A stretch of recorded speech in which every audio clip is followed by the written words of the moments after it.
você vê pessoas investindo com seu próprio dinheiro e consultores falando sobre investimentos. Mas será que existe uma forma simples de investir? E conquistar e alcançar R$1 milhão? Sim, é possível. Mas por que existe tão poucos milionários considerado ao número da população no Brasil? Assista agora a reportagem e essas dicas com o consultor e professor Luiz Medeiros. O que a gente observa é que isso aí vem com base cultural. Desde a década de 50, quando os Estados Unidos fizeram uma força-tarefa para que o mundo deveria ser mais consumista para movimentar a economia dos Estados Unidos, o Brasil aprendeu com essa cultura e hoje ele tem esse mesmo hábito de consumir sempre, ou seja, de não guardar esse dinheiro. E o fato dessa cultura permanecer até hoje, as pessoas não são mais motivadas a poupar um dinheiro para poder ter melhor usufruto no futuro. E é importante salientar que essa preocupação ela começa a ser muito mais acentuada sobre um futuro depois dos 50 anos de vida. Segundo o Instituto Brasileiro de Geografia e Estatística, o Brasil tem 188 milhões de habitantes, um PIB de US$1 trilhão. Desses 188 milhões de habitantes, a metade do PIB é de 130 mil pessoas, que são consideradas os milionários do país. Um exemplo que você também pode estar citando é de uma pessoa que compra um carro e ela tem que pagar por mês todas as taxas. E o que poderia ser feito para ela conseguir juntar um valor para a poupança ou para a renda fixa e conseguir atingir essa meta e alcançar R$1 milhão? O jovem, lógico, ele é muito ansioso, né, por natureza. Em função de ser muito ansioso, à medida que vai sobrando dinheiro, hoje ele não sabe o que fazer com R$100 no bolso que sobrou durante o mês. Ele vai querer gastar esses R$100. O que a gente sugere é que antes de comprar um carro, se você fizer um cálculo hoje pelo módulo matemática financeira, você vai ver que você vai comprar um carro no valor de 30 mil. Esse carro, se você juntasse esse dinheiro durante, vamos colocar aí 10 anos, você teria numa ordem aí de 100, 150 mil reais guardado numa caderneta de poupança, por exemplo.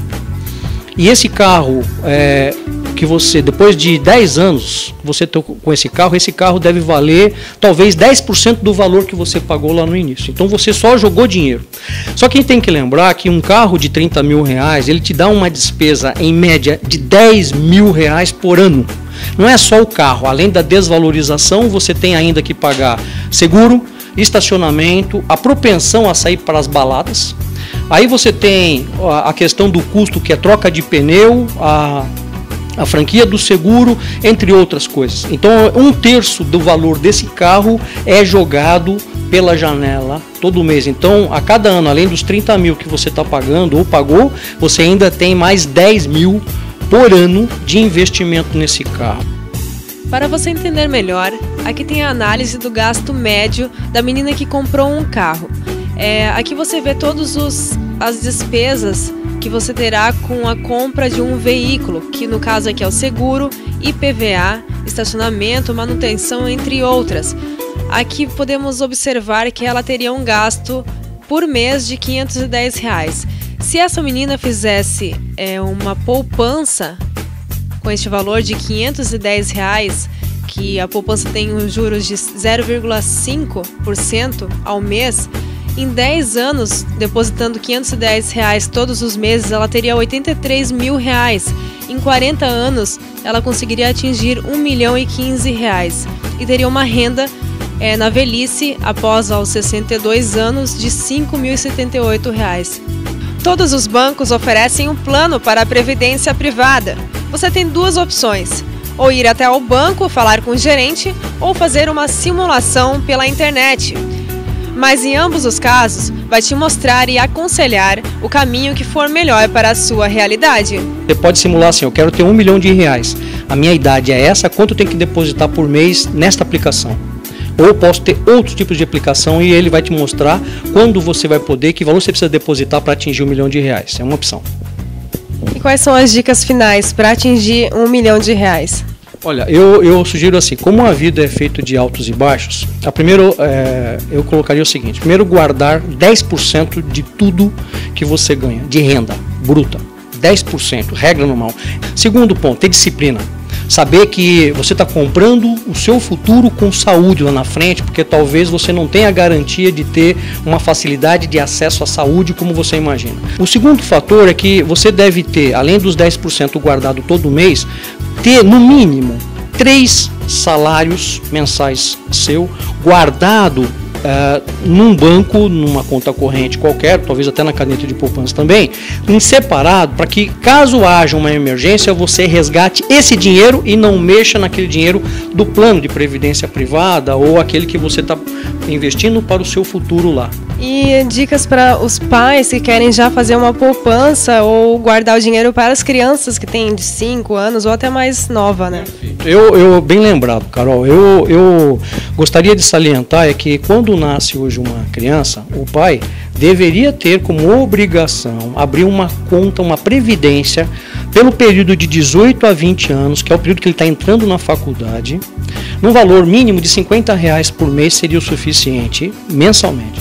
Para que quando ele tiver os 18 anos e ele tiver que entrar numa faculdade, ele não tenha que trabalhar para pagar a sua própria faculdade. Ele vai usar esse dinheiro que o pai acumulou. Resumindo, quanto mais cedo poupar, menos dinheiro será colocado e mais juros ganharão.